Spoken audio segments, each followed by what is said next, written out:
I thank the President of the Republic of South Africa, His Excellency Cyril Ramaphosa, for his remarks, and I now have the honor of asking His Excellency Luiz Inácio Lula da Silva, President of the Federative Republic of Brazil, to deliver his speech. Excellency, the floor is yours.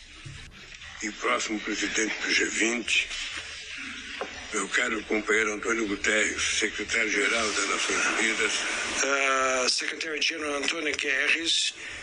I also like to greet the President of the General Assembly, Mr. Young, my brothers, ministers, my brother, Mauro Vieira, who is the Foreign Affairs Minister of Brazil. I would like to welcome everyone in this meeting of G20 foreign ministers. I'd like to thank the presence of the President of the General Assembly, Mr. Young, and the Secretary-General Antonio Guterres for their presence.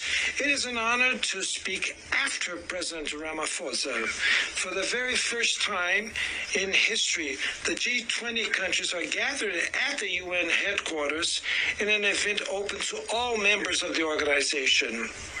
This was not a trivial decision. It is coherent with our core belief that the United Nations are and must continue to be the heart of the multilateral system.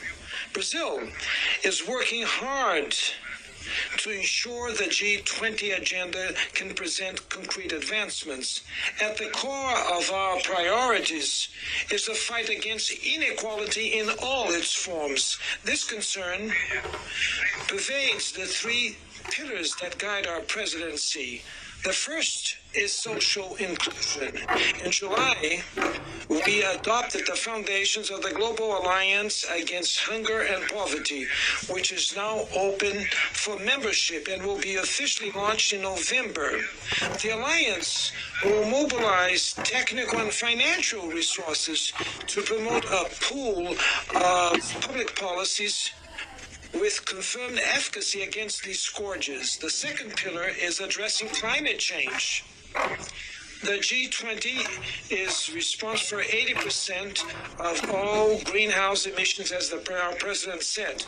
Its leadership in the mission to restraining global warming will make all the difference to our entire planet. Brazil has brought to the climate debate stakeholders such as central banks, public development banks, so as to ensure a fair transition.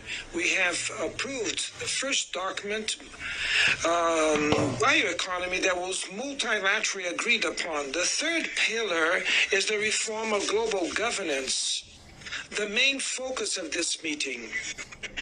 As I said yesterday in my speech at the opening of the General Assembly, the international community is running around in circles. We have not been able to respond to global challenges because we exchange multilateralism for unilateral actions or excluding arrangements. We have not been working together because multilateral institutions have lost their credibility. To break through this vicious circus, we need the courage to change.